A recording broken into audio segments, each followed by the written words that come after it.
Disclaimer: this is a fictional dramatization created for artistic, emotional, and educational storytelling purposes.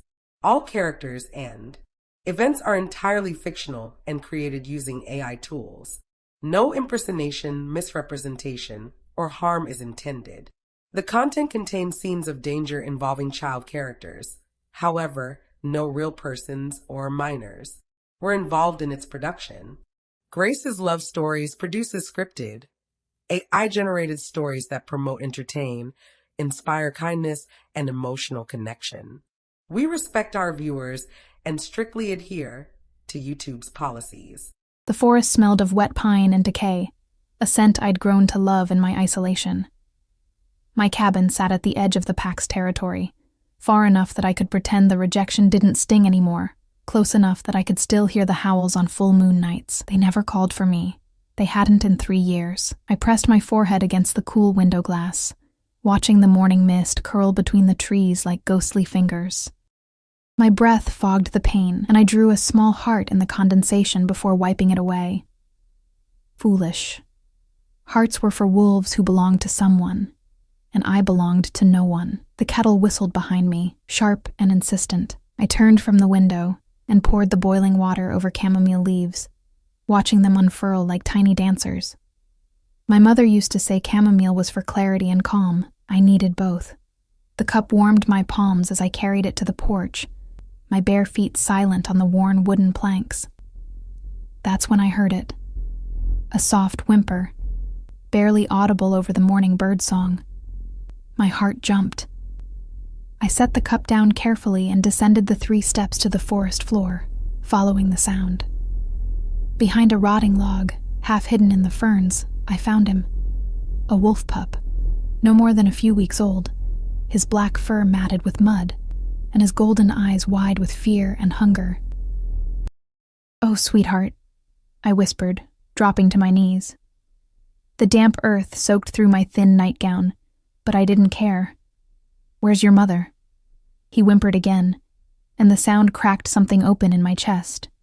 I knew that feeling, the desperate loneliness of being unwanted, unclaimed. My omega nature had made me too soft, too weak for this pack. They'd made that clear at my presentation ceremony 3 years ago, when I'd stood before the alpha and elders, hoping for acceptance, and received only dismissive glances. She'll never survive a challenge. What use is an omega who can't even stand her ground? The memory still burned like acid. I scooped up the pup gently, feeling his tiny heartbeat against my palms. He was so small, so vulnerable, like I had been, like I still was, if I was honest with myself. "You're safe now," I murmured against his soft fur. "I've got you." Back inside, I warmed goat's milk. I kept a small herd for cheese and company, and fed him from a cloth soaked in the liquid. He suckled desperately, his little paws kneading against my arm. Something in my chest loosened, a knot I hadn't realized was there. For the first time in years, I felt needed. Days blurred into weeks. Every morning the pup would appear at the edge of the clearing, and every morning I would feed him. He grew stronger, his coat shining, his eyes bright with trust. I named him Shadow, though I never said it aloud. Names had power, and I didn't want to curse him with attachment to me. I should have known better than to hope this small joy would last. It was a Thursday when everything changed. The air felt different that morning, charged, electric, like the moment before lightning strikes. I'd woken with an inexplicable anxiety, my omega instinct screaming danger even though I could see nothing wrong. Shadow ate quickly, more nervous than usual, his ears swiveling at every sound. When he finished, he didn't trot back into the woods like always. Instead, he sat at my feet and looked toward the tree line, a low whine building in his throat. "What is it, baby?" I asked, following his gaze. That's when I saw them. 4 massive black wolves emerged from the shadows between the trees, moving with the fluid grace of apex predators.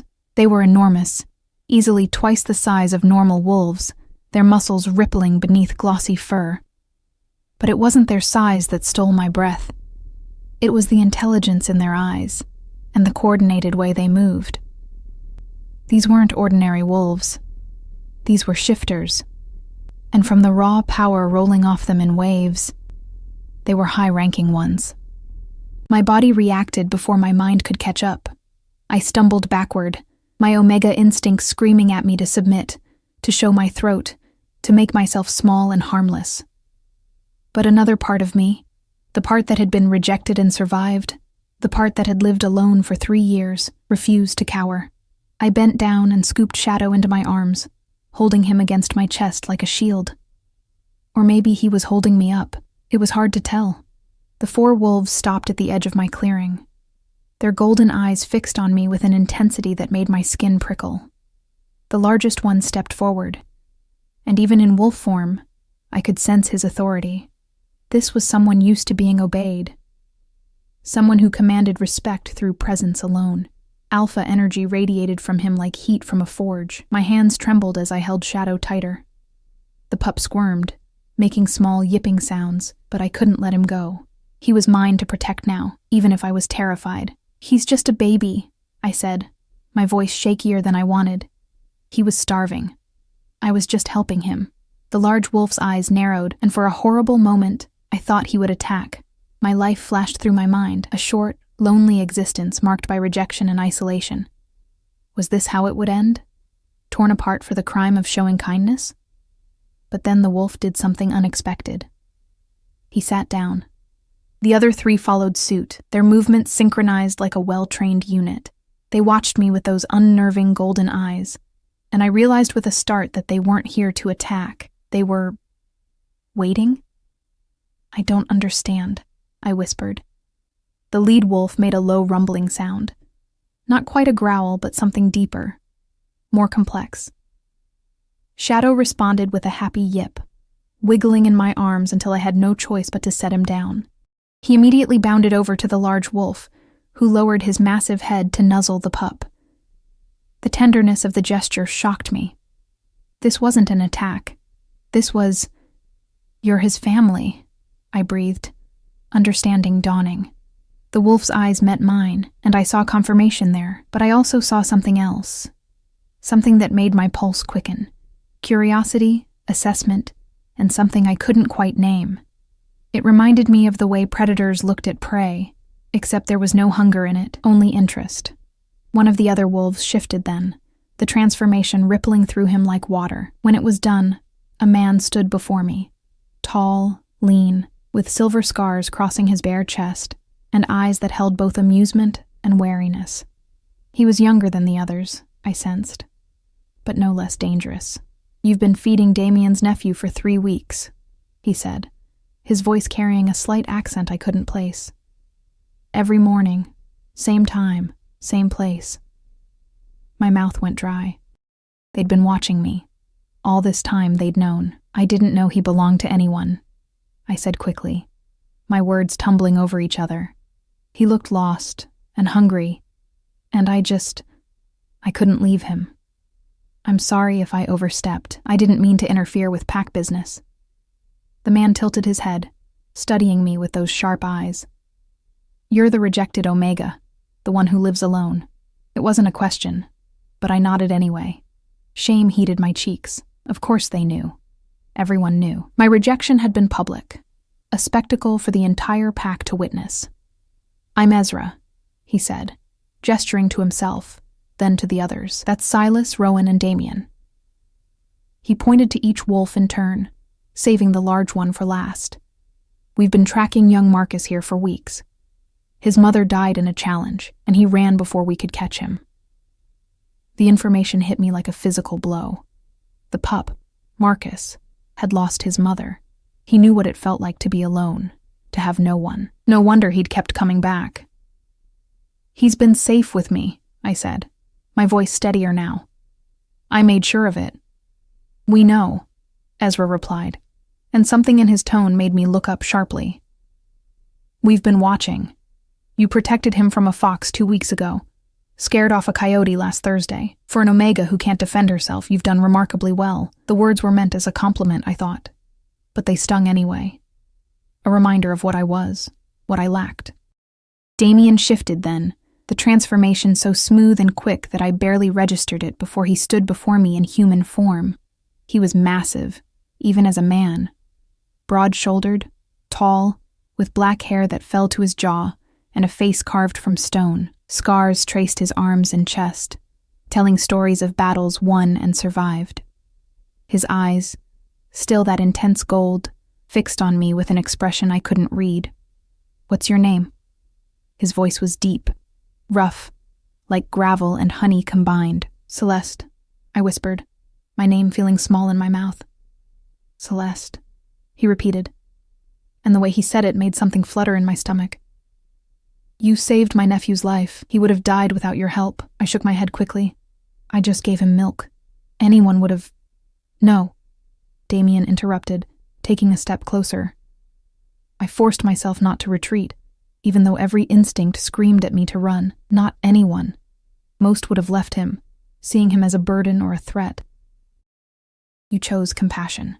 His words hung in the air between us, heavy with meaning I didn't fully understand. Behind him, the other two wolves shifted as well, revealing men who looked as dangerous and scarred as their companions. They formed a semicircle around me, not threatening exactly, but definitely imposing. I felt trapped, pinned by their combined attention.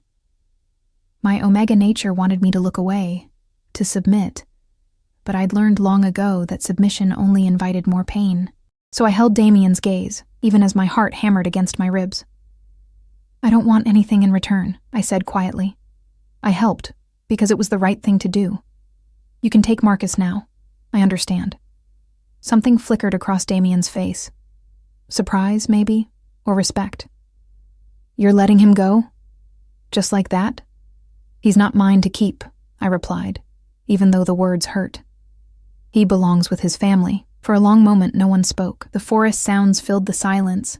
Birds calling, leaves rustling, the distant rush of the creek. Marcus yipped at my feet, and I looked down to find him staring up at me with those trusting golden eyes.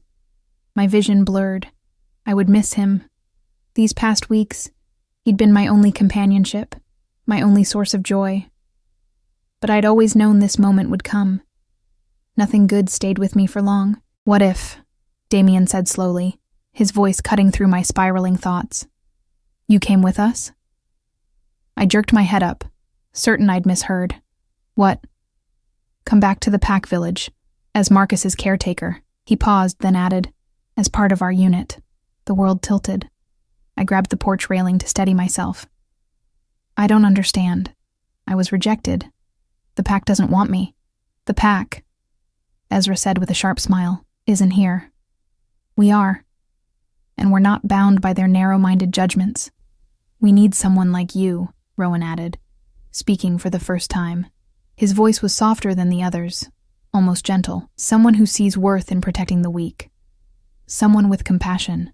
I looked between them, searching for the cruelty, the trick, the inevitable rejection. But all I saw was sincerity, and that terrified me more than anything. "Why?" The word came out broken. "Why would you want me?" Damien stepped closer still, so close I could feel the heat radiating from his skin. When he spoke, his voice was low, meant only for me. "Because you're stronger than you know, Celeste. And because sometimes, the rejected ones are the only ones worth keeping." His words struck something deep inside me. Something I'd thought long dead. Hope. Dangerous, fragile hope. Before I could respond, he turned to his unit. "We camp here tonight. Tomorrow we return to the village." Just like that. It was decided. 4 powerful shifters would sleep in my clearing, and in the morning, my entire life would change. I should have been terrified. Instead, as I watched Damien scoop up little Marcus and hold him with surprising gentleness, I felt something else entirely. I felt like maybe, just maybe, I'd been seen for the first time in my life. And as the sun set over the trees, painting the sky in shades of amber and blood, I couldn't shake the feeling that this was either the beginning of my salvation or my complete destruction. Only time would tell which. Morning arrived with a fog so thick I could barely see the trees beyond my porch.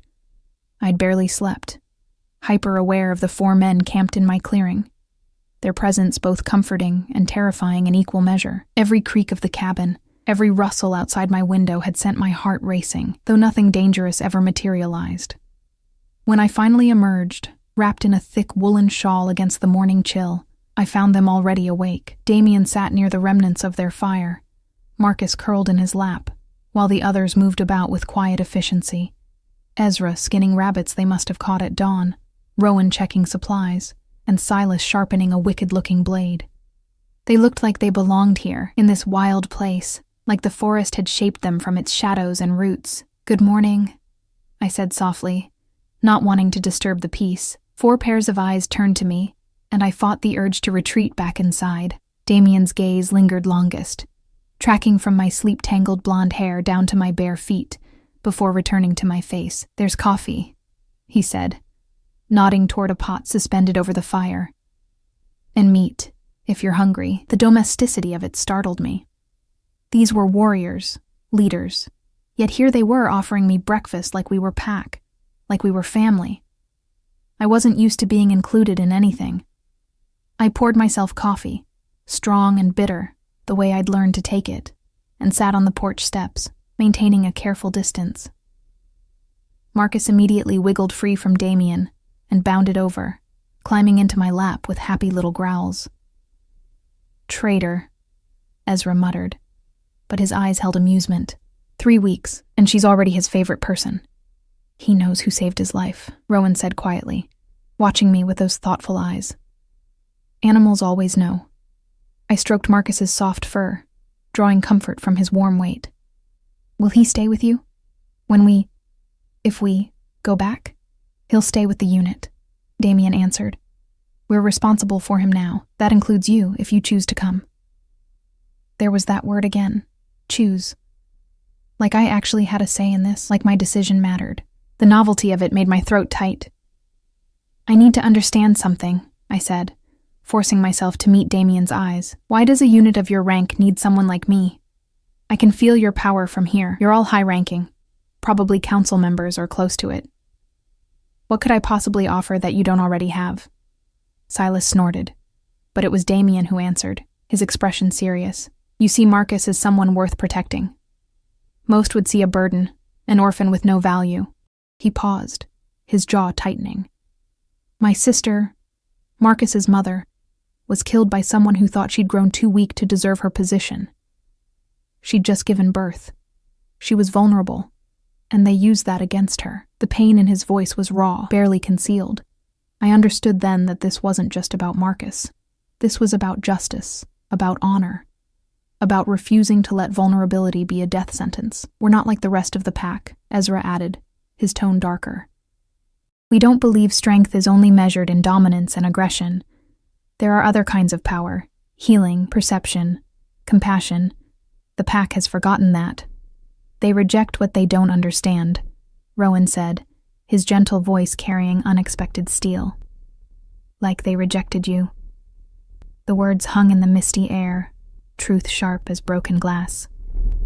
They knew my story, knew my shame, and still they wanted me. It felt impossible. "I don't know if I can do this," I whispered, honesty spilling out before I could stop it. "I've been alone for so long, I don't know how to be part of something anymore." Damien stood then, his massive frame unfolding with predatory grace. He crossed the clearing in 3 long strides and stopped just below the porch steps, putting us almost at eye level. This close, I could see the flecks of amber in his golden eyes, could smell pine and smoke and something uniquely him. "You won't be alone anymore," he said, his voice low and absolute. "That's a promise, Celeste. You join us, your pack. You're protected. You're ours." The possessiveness in that last word made something hot and terrifying unfurl in my chest. I'd never been anyone's before. The thought of belonging to these dangerous, scarred men should have frightened me. Instead, it felt like coming home. "Okay," I breathed, the decision made before my mind could catch up. "Okay, I'll come." Something fierce flashed in Damien's eyes. Triumph, satisfaction, something deeper I couldn't name. "Then we leave within the hour. Pack what matters. We'll carry the rest." The next hour passed in a blur. I gathered my few possessions, clothes, my mother's recipe book, the small carved figures my father had made before he died. Everything fit into a single worn pack. my life reduced to what I could carry on my back. The men dismantled their camp with military precision, erasing evidence of their presence until it looked like they'd never been there at all. I watched them work, marveling at their coordination, the unspoken communication that flowed between them. "Ready?" Damien asked. Appearing at my side so quietly, I jumped. I looked back at my cabin, the only home I'd known for 3 years, my refuge and my prison. Leaving felt like stepping off a cliff, but staying felt like dying slowly. At least this way, I'd fall toward something instead of drowning in nothing. "Ready," I said, and meant it. The journey to the pack village took most of the day. We traveled in formation, Silas leading, Ezra and Rowan flanking me, Damien bringing up the rear with Marcus trotting at his heels. They were protecting me, I realized, keeping me safe in the center of their unit. The thought made my eyes sting. We stopped only once, at a stream where Rowan insisted I drink and rest. "You're not used to this pace," he said gently when I tried to protest. "Don't push yourself to collapse. That helps no one." His kindness undid me a little. I wasn't used to people caring about my limits, my needs. In my old life, I'd been invisible, forgettable. Here, I was seen. As we continued, the forest gradually changed. The trees grew taller, older, their canopy so thick it created perpetual twilight. We passed markers I recognized. Territory boundaries, warning posts carved with pack symbols. My anxiety spiked with each one, memories of rejection flooding back. "Stay close," Damien murmured from behind me, his hand briefly touching my lower back. The contact sent electricity through me. "Don't react to challenges. You're under my protection now. Anyone who wants to test you has to go through me first." The words should have reassured me. Instead, they highlighted how dangerous this was, how many people might want to hurt me simply for existing in a space they thought I didn't deserve. We reached the village as the sun began its descent, painting everything in shades of gold and shadow. It was larger than I remembered, dozens of buildings arranged in organized chaos, smoke rising from multiple fires, the sounds of life everywhere. Children played in the common areas, adults worked at various tasks, and wolves in both forms moved through it all with easy confidence. I'd forgotten what it felt like to be surrounded by this much pack energy. It pressed against my skin, overwhelming, too much after years of silence and solitude. "Breathe," Ezra said from my left, his voice quiet enough that only I could hear. "You're safe. We've got you." But as we entered the village proper, I felt the moment we were noticed. Conversations stopped. People turned. Eyes tracked us, tracked me, with expressions ranging from shock to hostility to contempt. I heard the whispers start immediately. "That's the rejected Omega. What's she doing here? Damien's unit must have lost their minds." My steps faltered. Old wounds ripped open, fresh and agonizing. I wanted to run, to disappear, to be anywhere but under this weight of judgment and disdain. Damien moved then, stepping up beside me so close our arms brushed. His presence was a wall of intimidation and power, his expression dark as a storm. The whispers died immediately. "Anyone," he said, his voice carrying across the suddenly silent common area, "who has a problem with Celeste being here can bring it to me directly. I'm happy to discuss it." The threat was unmistakable. Several people looked away, unable to hold his gaze, but I saw others whose hostility only deepened, who looked at me like I was poison. We continued through the village, the bubble of silence following us. Every step felt like walking through fire. But the 4 men around me never wavered, never showed doubt in their decision to bring me here.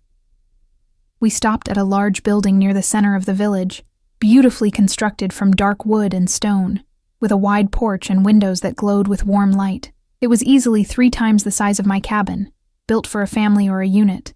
"This is home," Damien said, opening the door. "Your room is upstairs, second on the left. Take time to settle in. We eat together at sunset." I stood frozen at the threshold, unable to make my feet move forward. This was real. This was happening. I was actually here, about to live with 4 powerful shifters who'd chosen me for reasons I still didn't fully understand. "Go on," Rowan encouraged gently, his hand light on my shoulder. "It's safe, I promise." I forced myself inside, and the door closed behind me with a soft click that sounded like fate sealing itself shut. The interior was warm and lived in, with comfortable furniture arranged around a massive fireplace. Personal items scattered throughout spoke of the men who lived here, weapons mounted on walls, books stacked on tables, a chess set mid-game. It smelled like leather and wood smoke, and something herbal I couldn't identify. It smelled like pack, like home. My room was smaller than I expected, but perfect. A bed with thick quilts, a desk by the window, a chest for my belongings. Someone had already brought fresh flowers, their sweet scent filling the space with life. I sat on the bed and finally let myself cry, overwhelmed by everything that had changed in less than 24 hours. These weren't sad tears exactly, more like the release of years of held breath, of tension I'd carried so long it had become part of my skeleton. A soft knock interrupted my breakdown. I wiped my face quickly, trying to compose myself, but when I opened the door, Silas took one look at me, and his hard expression softened just slightly. "Rough day?" he asked, leaning against the doorframe. I laughed wetly. "That's an understatement. It'll get worse before it gets better," he said with brutal honesty. "People here don't like change, and they really don't like having their judgments challenged. You being here thriving under Damien's protection forces them to question everything they decided about you." "That's supposed to make me feel better?" I asked. His smile was sharp as blades. "No. It's supposed to prepare you. But here's what they don't know. Damien doesn't make mistakes about people. If he chose you for this unit, it's because he saw something worth protecting, and what Damien protects, he keeps."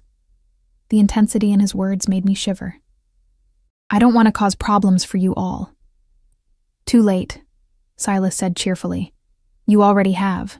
Might as well commit to it." He pushed off the doorframe, preparing to leave, then paused. "For what it's worth, I'm glad you're here. This place needs more people who care about orphaned pups, instead of just power and position." He left me standing there, his words echoing in my head like a promise and a warning combined. Dinner that night was surprisingly normal, or at least what I imagined normal felt like. We gathered around a large table, passing bowls of stew and fresh bread, and for the first time in years, I ate with other people. They included me in their conversation naturally, asking my opinions, laughing at my observations. Marcus slept under my chair, occasionally waking to chew on my shoe. "He really has imprinted on you," Damien observed, watching the pup with something like affection. My sister would have approved. The comment hung in the air, weighted with grief. I wanted to ask about her, to know more about the woman who'd given life to the small creature currently drooling on my foot, but the rawness in Damien's expression stopped me. Some wounds were too fresh to probe. After dinner, I helped clean up despite protests, needing something to do with my hands. Through the windows, I could see wolves gathering in the common area, could hear the howls beginning as the moon rose. Pack run night. My chest tightened with longing and fear. I'd never been allowed to run with the pack, my Omega status making me unwelcome, but watching them now, seeing the joy and freedom in their movements, I wanted it desperately. "You should go," I said to the men, trying to keep the wistfulness from my voice. "Don't stay back because of me." "We're not running tonight," Damien said firmly. "We just got back from a 3-week patrol. Tonight, we rest." But I saw the way Ezra looked toward the window, the longing in Rowan's expression. They wanted to run, to be part of their pack, and I was keeping them from it. "Please," I insisted. "I'll be fine here. Marcus will keep me company." They exchanged glances, some silent communication passing between them. Finally, Damien nodded. "All right, but you stay inside. Doors locked. If anything happens, anything at all, you call for me. Understand?" The protectiveness in his command made my Omega nature want to submit immediately, but I held his gaze. "I understand." They left in a fluid group, stripping off shirts as they went, preparing to shift. I watched from the window as they transformed, 4 massive black wolves joining the dozens already gathering. Even among the pack, they stood out, larger, more commanding, dangerous. And they'd chosen me. The thought still seemed impossible, even as I watched them disappear into the forest with the others, their howls joining the symphony of pack song that filled the night. I was alone again, but somehow it felt different this time. I wasn't isolated. I was waiting. And for the first time in 3 years, someone would actually come back. The attack came 3 days later, on a morning that had started deceptively peaceful. I'd fallen into a rhythm with the unit, waking early to help prepare breakfast, spending my days caring for Marcus, and learning the layout of the village, evenings filled with quiet conversation and the strange comfort of being included. The hostility from other pack members hadn't diminished, but with Damien and the others nearby, no one dared act on it openly. I should have known that wouldn't last. I was at the market that morning, Marcus tucked into a sling across my chest where he dozed contentedly. Rowan had insisted I take him, saying the pup needed socialization and I needed to establish my place in the village. I'd argued that my presence only caused tension, but he'd given me that gentle, immovable look that meant the discussion was over. So there I was, examining vegetables at a stall run by an older woman who'd been coldly polite, when I felt it. The shift in the air, the sudden attention focused on me like a blade against my throat. 3 women approached, their movements deliberate and predatory.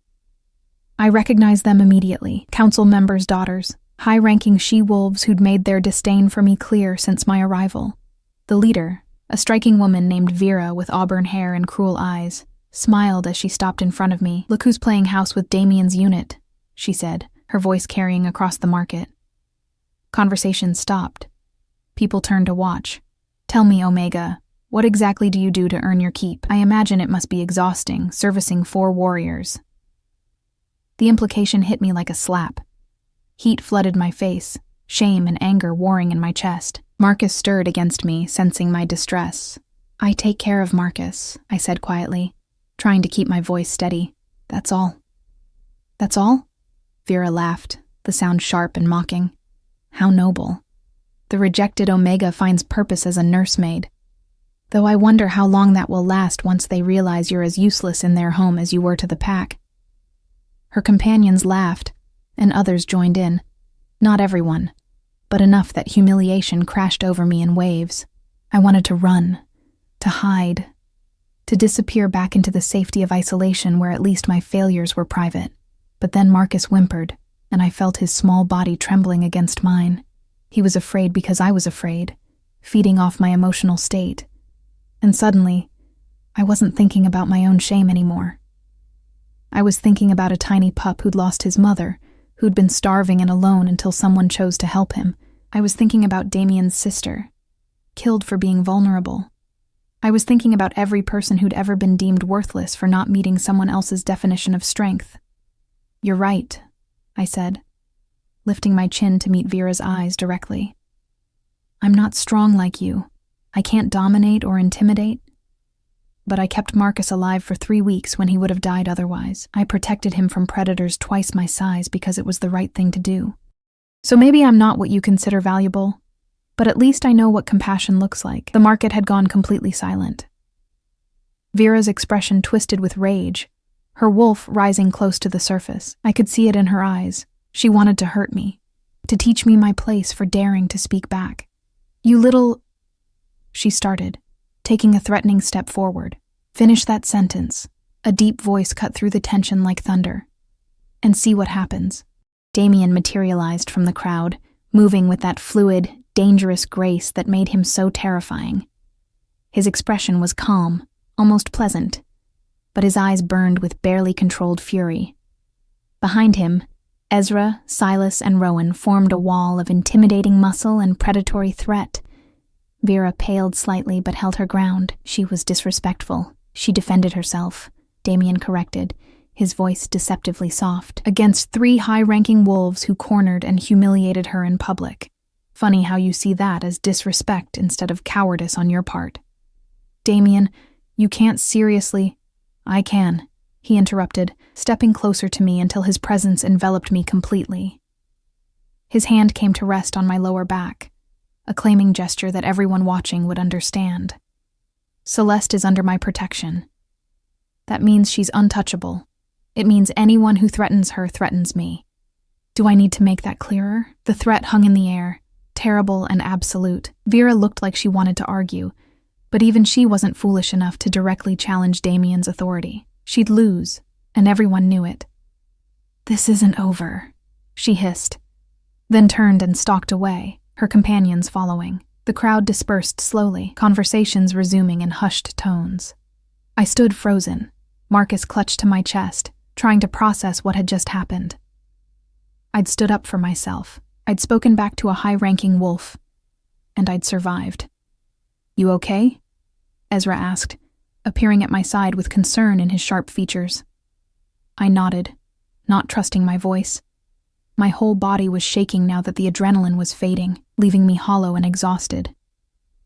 "Come on," Damien said gently, his hand guiding me away from the market. "Let's go home." Home. He said it so naturally, like I belonged there, like it was a simple fact instead of a fragile hope I was terrified to believe in. Back at the house, they settled me on the couch with T and Marcus, hovering like worried mother hens despite their dangerous appearances. It would have been funny if I wasn't still trembling. "You shouldn't have defended me," I said finally, staring into my cup. "I'm not worth making enemies over." "Stop." Damien's command was sharp enough that I looked up immediately. He crouched in front of me, his massive frame somehow gentle as he took my hand. "You are worth defending. You're worth protecting, and anyone who says otherwise is going to learn exactly how wrong they are." "He's right," Silas added from where he leaned against the doorframe. "Besides, we didn't make new enemies today. Vera's father has hated us for years. This just brought the conflict into the open." "Why?" I asked, confused. "Why does he hate you?" The four men exchanged glances, and I saw something pass between them, a shared memory perhaps, or a decision about what to reveal. "Because we refuse to follow the old ways," Rowan explained quietly. "The council wants the pack to remain isolated, to maintain strict hierarchies based solely on dominance. We believe the pack needs to evolve, to value different kinds of strength. It's made us unpopular in certain circles." "You're rebels," I said, understanding dawning. Ezra grinned, sharp and dangerous. "We prefer progressive thinkers, but sure, rebels works." "And I just made your position worse," I said, guilt twisting in my stomach. "By being here, by being what I am, I've given them more ammunition against you." "No," Damien said firmly, his hand tightening around mine. "You've given us a reason to fight harder. You represent everything we're trying to protect, the value of compassion, the strength and gentleness, the worth of those the pack has discarded. You being here proves our point." His words settled something in my chest, some desperate need for purpose and meaning. Maybe I wasn't here just to be saved. Maybe I was here to be part of something bigger, something that could change the pack for the better. The thought was terrifying and exhilarating in equal measure. That night, sleep eluded me. I lay in bed listening to the house settle, to the distant sounds of the forest, to my own anxious thoughts spiraling in the darkness. Every time I closed my eyes, I saw Vera's face, twisted with hatred and the promise of violence. A soft knock made me jump. "It's me." Damien's voice came through the door. "Can I come in?" I pulled the blanket up to my chin, suddenly aware of my thin nightgown and loose hair. "Yes." He entered quietly, closing the door behind him.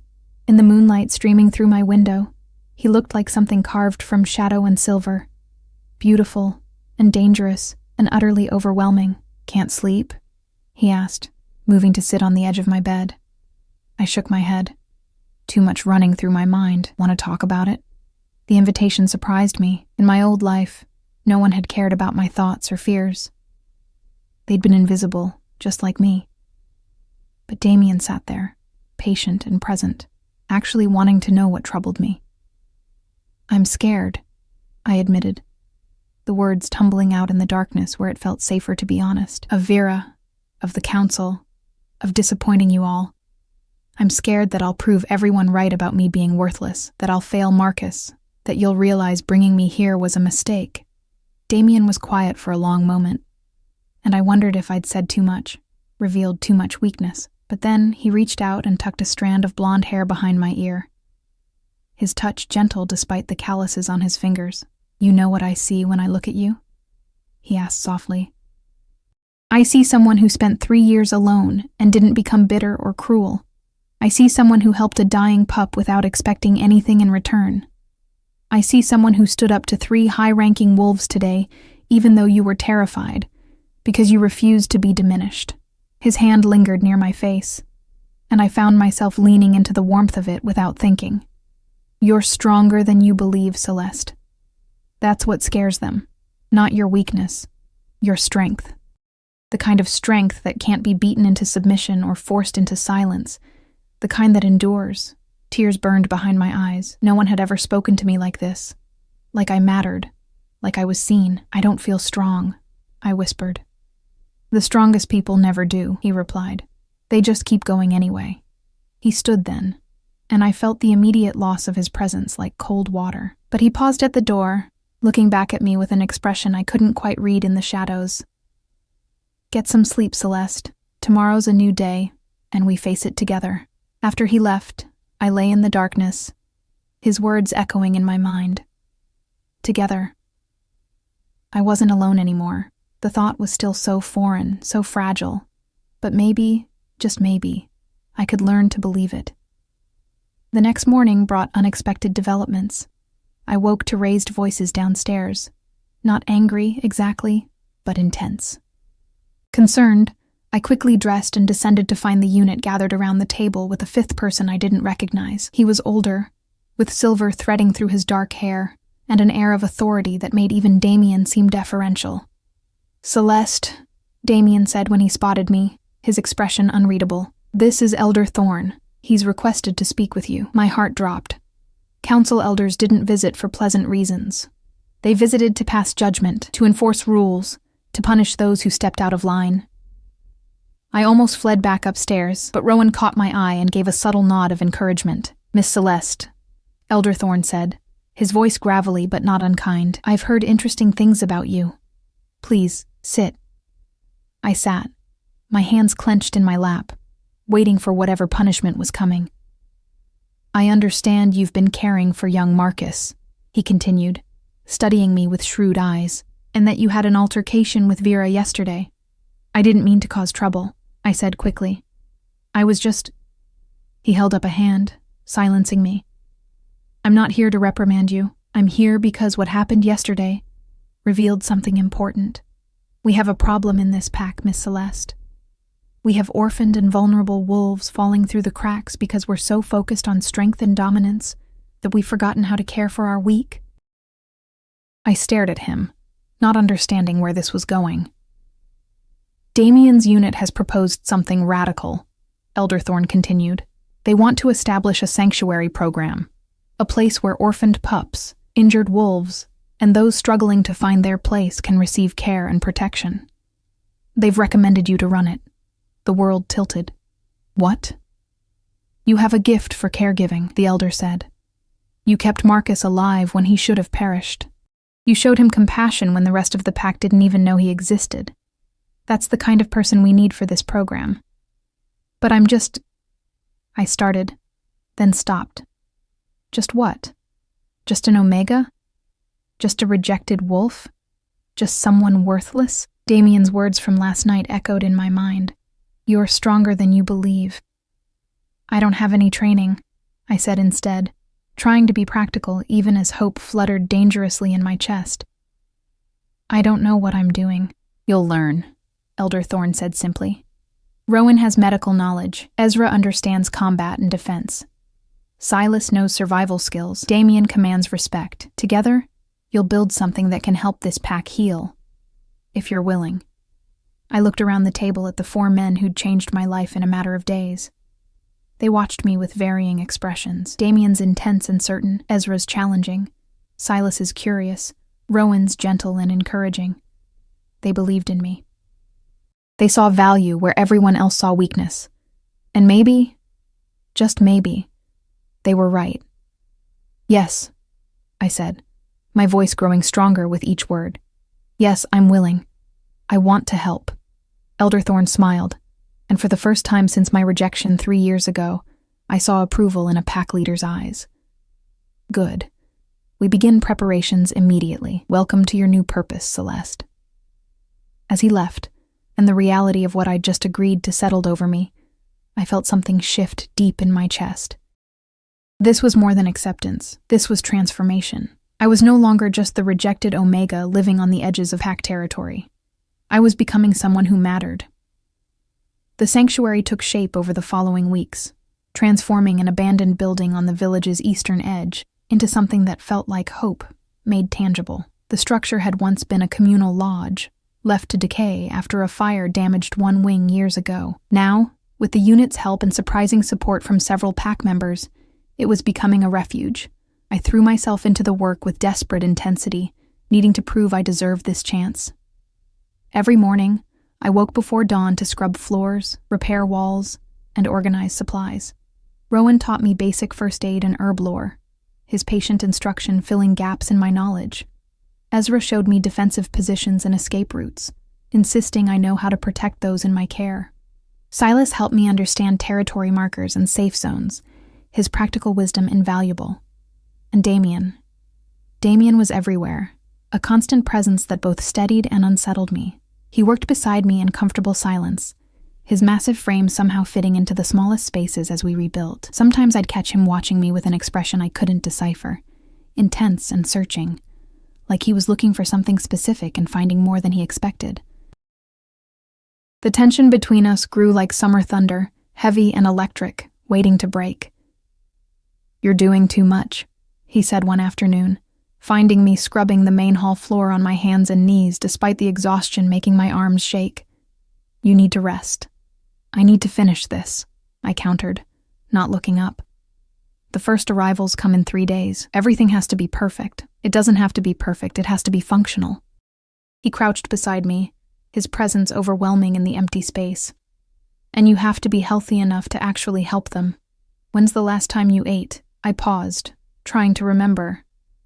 "Breakfast? Maybe?" The days had blurred together in a haze of work and worry. That's what I thought.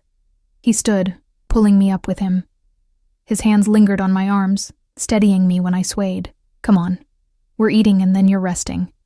That's not a request. Something in his tone, that edge of command mixed with genuine concern, made my Omega nature want to submit immediately. But I'd learned over these weeks that Damien respected when I pushed back, when I showed my own will. "1 more hour," I negotiated. "Let me finish this section, then I'll eat." His eyes narrowed, but I saw the corner of his mouth twitch. 30 minutes, and I'm staying to make sure you actually stop."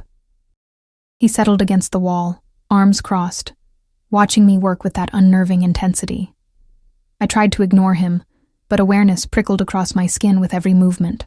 I was conscious of how I looked, blonde hair escaping its braid, old clothes stained with dirt and paint, probably smelling of sweat and cleaning solution. Not exactly appealing, yet when I glanced up, his gaze held something that made my breath catch. Something hungry and appreciative that had nothing to do with food. "Why are you really doing this?" I asked, needing to break the charged silence. "The sanctuary, I mean. Elder Thorne said it was your unit's idea." Damien was quiet for a long moment, his expression distant. "My sister," he finally said, his voice rough. "She struggled after Marcus was born, postpartum complications, emotional difficulties. She needed help, but asking for it was seen as weakness. The pack, they didn't understand, didn't want to understand, so she suffered alone until someone exploited that vulnerability." The pain in his words made my chest ache. I abandoned my scrubbing and sat back on my heels, giving him my full attention. "She told me once that she felt invisible," he continued. "That her struggles didn't matter because they weren't the kind of problems the pack values. She said she wished there was a place where being vulnerable wasn't a death sentence." His golden eyes met mine, so I'm building that place, in her memory. So no one else has to feel that invisible. Understanding crashed over me like a wave. This wasn't just about Marcus or even about changing pack culture. This was about honoring his sister, about transforming grief into something meaningful. "She would be proud of you," I said softly, "and proud that Marcus has you." Something shifted in Damien's expression. Gratitude mixed with something deeper, something that made my heart race. He pushed off the wall and crossed to me, offering his hand. "Time's up. Let's eat." I took his hand, and the contact sent electricity up my arm. He pulled me to my feet easily, but instead of releasing me, his thumb brushed across my knuckles. The gesture was small, barely there, but it felt monumental. "Celeste," he started, his voice lower than usual. "There you are." Ezra's voice shattered the moment as he burst through the door. "We've got a problem." Damien's hand dropped from mine, his expression shifting instantly to alert. "What kind of problem?" "The kind with 3 injured wolves and angry parents demanding to know why we're encouraging their children to run with rogues." Ezra's tone was grim. "They're at the house. It's getting ugly." We ran. By the time we reached the main house, a crowd had gathered. I could hear shouting, accusations being thrown like weapons. Damien pushed through the crowd with me close behind, and I saw immediately what had happened. 3 teenage wolves, 2 boys and a girl, sat on our porch, bloodied and bruised but alive. Rowan was already examining them, his gentle hands checking for serious injuries while Silas stood guard, and surrounding them were at least a dozen angry adults, including several council members. Including Vera's father, Councilman Drake, his face purple with rage. "This is what happens when you coddle weakness," he roared at Damien. "These pups thought they could handle a rogue incursion because your sanctuary gives them false confidence. Now look at them." "They defended the southern border," Silas corrected coldly, "against 4 rogues who were scouting our territory. These pups took down 2 of them before we arrived to finish the job." The crowd murmured, uncertain. That information clearly hadn't been shared. "They should have reported and retreated," Drake insisted. "Not engaged. They're not trained warriors. They're also not cowards," the girl said, lifting her chin despite her split lip. "And we're tired of being treated like we're worthless because we're not alpha material." My heart clenched. I recognized that defiance, that desperate need to prove worth. I'd felt it my entire life. "You see?" Drake turned to the crowd, gesturing at the injured teenagers. "This is the poison Damien's unit spreads. Encouraging the weak to think they're strong. It gets people hurt. It gets people... Enough." Damien's voice cut through the chaos like a blade. The single word carried such authority that even Drake fell silent. "These wolves protected our territory. They showed courage and initiative. If they're hurt, it's because they lacked proper training, not because they lacked worth." "Then train them," one of the parents said, a woman with worry etched into every line of her face. "If you're going to fill their heads with ideas of valor, at least give them the skills to survive it." "That's exactly what we intend to do," Damien replied. "The sanctuary isn't just about providing shelter. It's about teaching survival, combat, strategy, everything needed to thrive in this pack regardless of rank or presentation. These 3 just proved there's a need for it." "You can't just decide pack policy," Drake sputtered. The council approved the sanctuary," Elder Thorne's voice rang out as he emerged from the crowd. "And I'm now expanding that approval to include formal training programs. Damien's unit will oversee it, with full council backing." He fixed Drake with a hard stare. "Unless you'd like to argue that protecting our borders is somehow against pack interests?" Drake's mouth worked silently, trapped by his own logic. Finally, he turned on his heel and stalked away, taking several supporters with him, but others remained, including the parents of the injured wolves. The mother who'd spoken earlier approached me directly, her eyes red from crying. "Will you really help them? Teach them how to be strong?" The question was directed at me specifically, and I felt the weight of dozens of eyes. This was a test, I realized. Not just of the sanctuary, but of me personally. Could the rejected Omega actually lead something meaningful? I thought about Marcus, about the weeks I'd spent keeping him alive through sheer determination. I thought about standing up to Vera in the market. I thought about Damien's words, "You're stronger than you believe." "Yes," I said, my voice steady and clear. "We'll help them. All of them. Anyone who needs a place to learn, to heal, to find their strength, whatever form that takes. That's what the sanctuary is for." The woman's face crumpled with relief, and she grabbed my hands. "Thank you. Thank you." Others echoed her gratitude, and I stood there overwhelmed as people who'd once looked through me like I didn't exist, now looked at me with hope and respect. It was dizzying, terrifying, and absolutely transforming. That night, after the crowd dispersed and the injured wolves were properly treated and sent home with their grateful parents, I found myself alone on the porch with Marcus. He'd grown considerably in the past weeks, no longer a tiny pup, but a gangly adolescent wolf finding his legs. "Big day," Ezra said, appearing with 2 cups of tea. He handed me one and sat beside me, stretching his long legs. "You handled it well." "I was terrified the entire time," I admitted. "Yeah, but you didn't show it. That's what matters." He took a sip, studying me with those sharp eyes. "You're not the same person who showed up here a month ago. Is that good or bad?" "Good," he said immediately. "That person was surviving. This person is living. There's a difference." His words settled into my chest, warm and affirming. I was living. Not just existing on the edges, but actually participating in life, making a difference, mattering. "Can I ask you something?" I said after a moment. "Why me?" "Really. I know what Damien said about his sister and the sanctuary, but why specifically choose me to run it?" Ezra was quiet, his expression thoughtful. "You want the tactical answer or the honest one?" "Both. Tactically, you're perfect. You're Omega, so you're non-threatening to those who need help. You've experienced rejection, so you understand their pain. You kept Marcus alive, proving you can handle responsibility. And you're under Damien's protection, which means anyone who messes with the sanctuary messes with us." He paused, taking another sip of tea. "Honestly, Damien saw something in you that first day. I don't know what exactly. He doesn't talk about feelings much, but I've known him for 10 years, and I've never seen him look at anyone the way he looks at you. Like you're something precious and dangerous in equal measure, like you're important." My heart stuttered. I don't think. "Yeah, you do," Ezra said with a knowing smile. "You feel it too. The pull between you two is obvious to everyone except apparently you both. It's entertaining, honestly, watching 2 people dance around what's inevitable." Heat flooded my face. "Nothing's going to happen. I'm here to run the sanctuary. That's all." "Sure," Ezra said, clearly not believing me. "Keep telling yourself that." He stood, stretching. "For what it's worth, I approve. You're good for him. Good for all of us, really. This unit needed someone like you. Someone who reminds us what we're actually fighting for."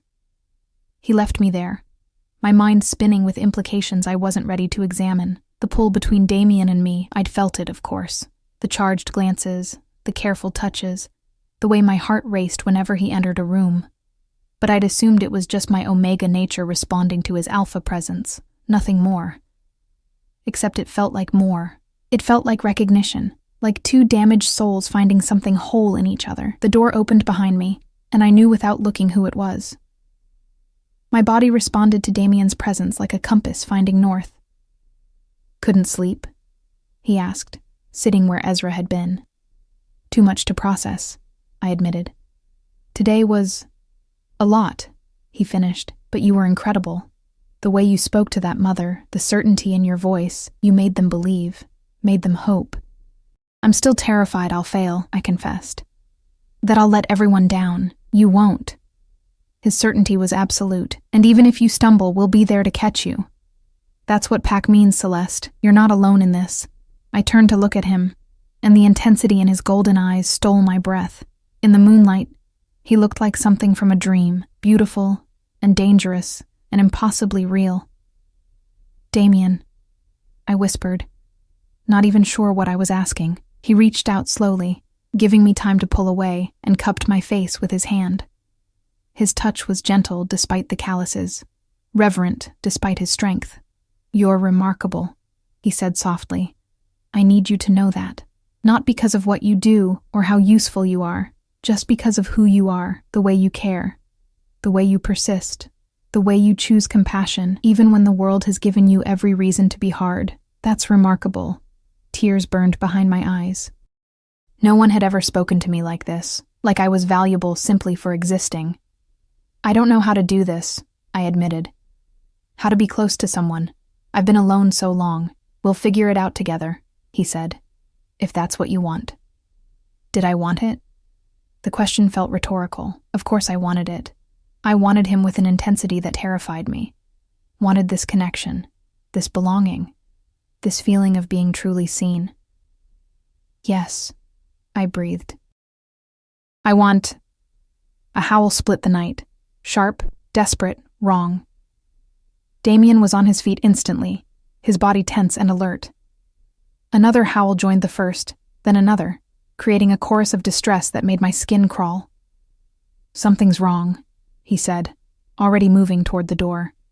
"Stay here. Lock everything. Don't open for anyone but us." "Damien!" But he was already gone, shifting mid-stride into his massive wolf form and disappearing into the night with inhuman speed. Seconds later, Ezra, Silas, and Rowan burst from the house in various states of undress, all transforming as they ran toward the distressed howls. I stood alone on the porch, Marcus pressed against my legs, both of us trembling as we listened to chaos erupt in the distance. Snarls, yelps, the sounds of violence carried on the wind, the rogues. I realized with cold certainty they were attacking again, and this time it sounded like more than just a scouting party. This was war. The attack lasted through the night, a brutal symphony of violence that echoed through the forest and into my bones. I stayed inside as commanded, Marcus clutched in my arms, both of us flinching at every distant sound. But staying inside while people I cared about fought for their lives felt like cowardice, like abandoning everything I'd started to become. When the injured started arriving just before dawn, I made my decision. The first was a young male, barely 20, his side torn open and bleeding profusely. His friends carried him to the sanctuary, shouting for help. I met them at the door, my nightgown already being replaced by practical clothes, Rowan's medical kit in my hands. "Get him inside," I commanded, my voice steadier than I felt. "Lay him on the table. I need clean water, cloth for bandages, and someone find Rowan. Tell him we need him now." They obeyed instantly, too desperate to question why they were taking orders from a rejected Omega.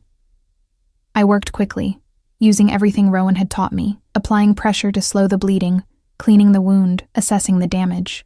It was bad, but not fatal if I could keep him stable until proper help arrived. More injured came, then more. The sanctuary filled with bloodied, terrified wolves who had nowhere else to go. The main medical facility was overwhelmed.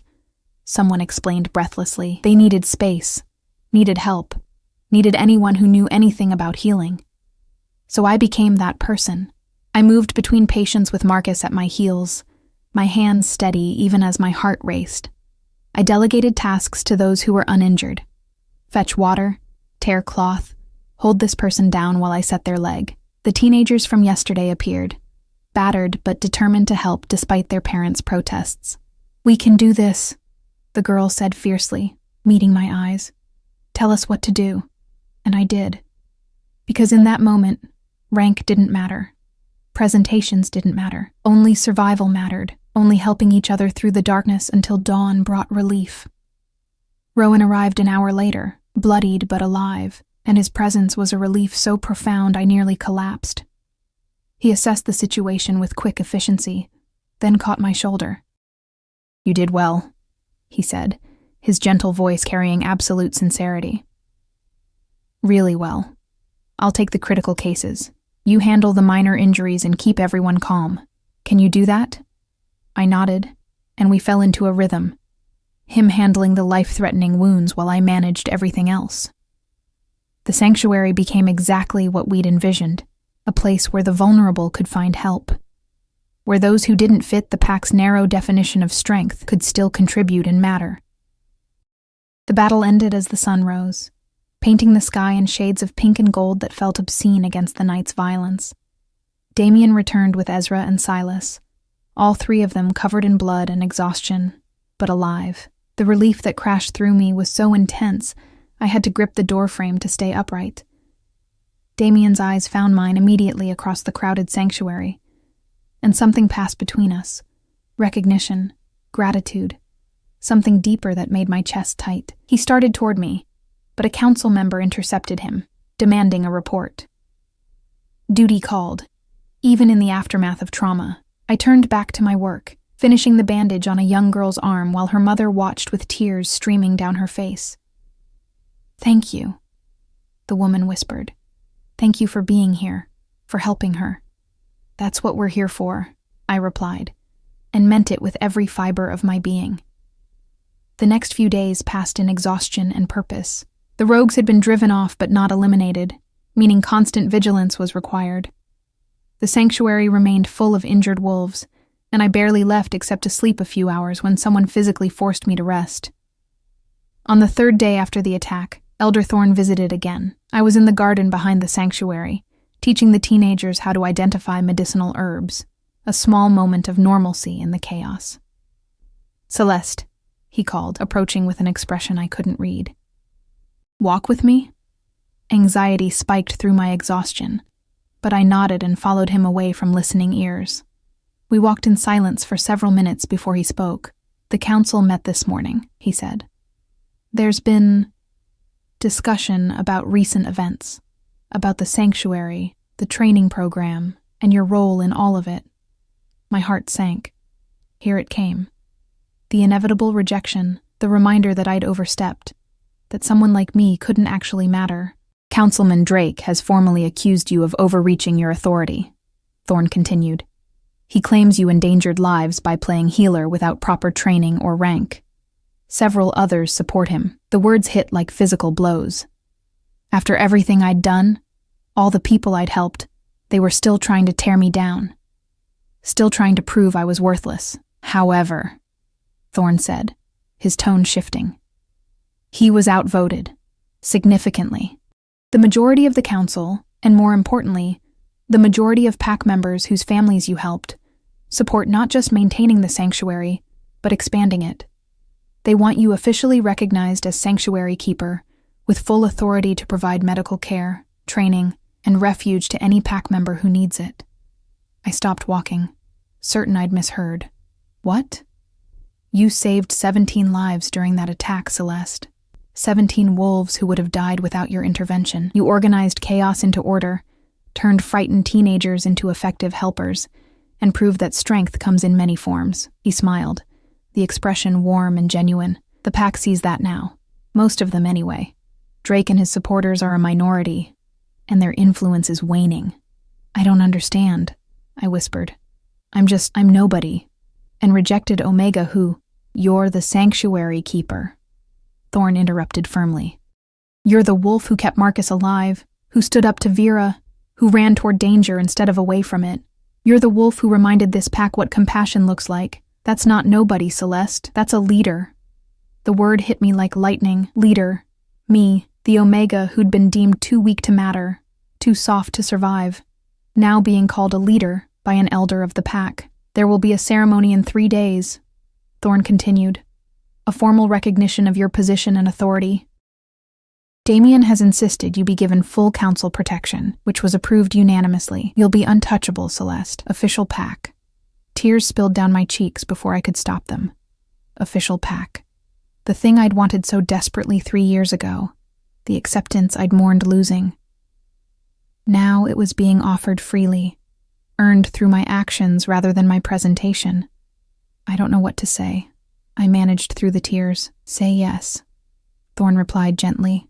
"Say you'll accept this responsibility and continue building something that can change our pack for the better." "Yes," I said, my voice growing stronger. "Yes, I accept." The ceremony 3 days later was unlike anything I'd experienced.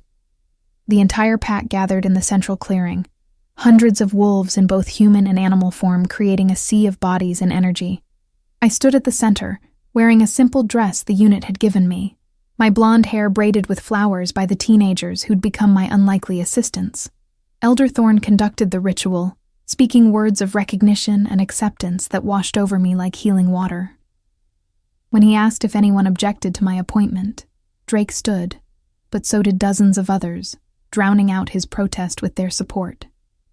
"Who speaks for Celeste?" Thorn called, the traditional question echoing across the clearing. "I do." Damien stepped forward, magnificent in his formal leathers, his authority undeniable. "As unit leader and alpha, I claim Celeste as pack, as Sanctuary Keeper, and as mine to protect." The possessive claim made my breath catch, especially when his golden eyes met mine with an intensity that spoke of more than just duty. "I speak for her," Rowan added, stepping forward. as healer and witness to her skill. I speak for her, Ezra said, his sharp smile directed at Drake. As warrior and friend, I speak for her, Silas finished.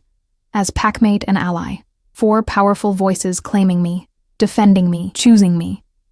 The moment felt surreal, like stepping into a dream I'd never dared to have. Then it is decided, Thorne declared. Celeste is recognized as sanctuary keeper, with all rights and protections afforded to council-appointed positions. Let any who would challenge this speak now, or accept it as law. Silence. Even Drake said nothing, his face purple with suppressed rage, but ultimately powerless against the pack's collective will. Welcome home, Celeste, Thorne said, and the pack erupted in howls, a sound of acceptance, of celebration, of belonging. I stood there crying openly while Marcus, now nearly full-grown, pressed against my side, and the unit surrounded me in a protective circle. This was real. This was happening. I was home. The celebration lasted into the night, but eventually I found myself alone with Damien on the sanctuary's porch, watching the stars emerge one by one. How does it feel? He asked quietly. Being official? Surreal, I admitted. Like I'm going to wake up and find out it was all a dream. It's real, he assured me, his hand finding mine in the darkness. You're real. What you've built here is real. The lives you've saved, the change you've sparked, all real. I turned to look at him, this massive, dangerous man who'd seen something worth protecting in a rejected Omega. I couldn't have done any of it without you. Without all of you, maybe, he conceded. But you're the one who chose to try. You're the one who stood up when it would have been easier to stay down. That was all you, Celeste. His thumb traced circles on my palm, the touch sending electricity through my entire body. The tension that had been building between us for weeks felt ready to snap, to transform into something neither of us could take back. Damien, I whispered. What Ezra said, about you looking at me, is it true? He was quiet for a long moment, his jaw working like he was choosing words carefully. From the moment I saw you holding Marcus, protecting him even though you were terrified, I knew you were different. Special. I thought it was just respect, admiration for your courage. He turned fully to face me, his golden eyes intense in the moonlight. But it's more than that. You've become essential to me, Celeste. To all of us, yes. But to me specifically. I can't imagine this pack, this life without you in it. My heart thundered against my ribs. I feel it too, I confessed. This pull between us, like I was waiting my whole life to find you. Even when I didn't know I was looking. He cupped my face with both hands, his touch reverent. I want to court you properly, the traditional way, with intention and respect. You deserve that. Deserve someone who sees your worth and honors it. Yes, I breathed. Yes to all of it. He leaned in slowly, giving me every opportunity to pull away. But I met him halfway. Our lips touched softly, carefully, like we were both afraid of breaking something precious. But then his arms wrapped around me, pulling me closer, and the kiss deepened into something hungry and claiming and absolutely right. When we finally broke apart, both breathless, he rested his forehead against mine. You're mine, he murmured. If you'll have me. Not as protector or unit leader, but as mate, as partner, as the person who sees you and chooses you every single day. I'm yours, I agreed, the words feeling like a vow. And you're mine. The bond snapped into place between us, not the forced connection of traditional mating, but something chosen, something earned through trust and respect and genuine care. It settled into my chest like coming home, like finding the missing piece I hadn't known I'd lost. We sat there for hours, wrapped in each other, talking about everything and nothing, making plans for the sanctuary's expansion, sharing stories from our pasts, dreaming about a future that suddenly felt possible instead of terrifying. As dawn approached, painting the sky in shades of hope, I realized something profound. I'd spent 3 years thinking rejection had broken me, that being cast out had made me less. But it had actually been preparation. Every lonely night had taught me self-reliance. Every moment of pain had built compassion. Every instance of being deemed worthless had shown me the value of seeing worth in others. I hadn't been broken. I'd been forged. And now, surrounded by a unit that had become family, leading a sanctuary that helped the vulnerable find strength, claimed by a male who saw my worth and cherished it. Now I was exactly who I was meant to be. Marcus bounded up the steps, nearly knocking us over with his enthusiasm. He was strong now, healthy and happy, a living testament to what compassion could achieve. More pups would come, I knew. More injured wolves, more lost souls looking for a place to belong. And we would be here, building something better, something kinder, something that proved strength came in many forms. Ready for today? Damien asked, as the sun crested the horizon, flooding the world with golden light. I looked at the sanctuary, my sanctuary, then at the village beyond where pack members were starting their day. I thought about the teenagers who now trained with purpose, the parents who no longer feared for their different children, the countless lives that had been touched by choosing compassion over cruelty. Ready? I said, standing with Damien's hand in mine. Let's go change the world, and we did. One day at a time, one wolf at a time, one act of kindness at a time, the sanctuary grew into something magnificent, not just a building, but a movement. A proof that the rejected could become essential, that the weak could become strong, that choosing compassion was the bravest thing anyone could do. Years later, when I stood before the pack as Damien's recognized mate and the sanctuary had become a cornerstone of pack culture, I would remember that morning when everything changed. When 4 black wolves pulled up to my cabin and offered me a choice, stay in isolation or risk being hurt again. I chose risk. I chose hope. I chose to believe I was worth more than the pack's initial judgment, and in choosing myself, I found everything I'd never dared to dream of: purpose, family, love, and a belonging so deep it had become woven into my very soul. The rejected Omega who'd fed a starving pup had become the sanctuary keeper who saved lives and changed minds. She'd become the mate of a powerful alpha who chose her freely and loved her fiercely. She'd become a leader who proved that compassion was strength, that vulnerability was courage, that being different was a gift rather than a curse. She'd become whole, and she'd never be invisible again.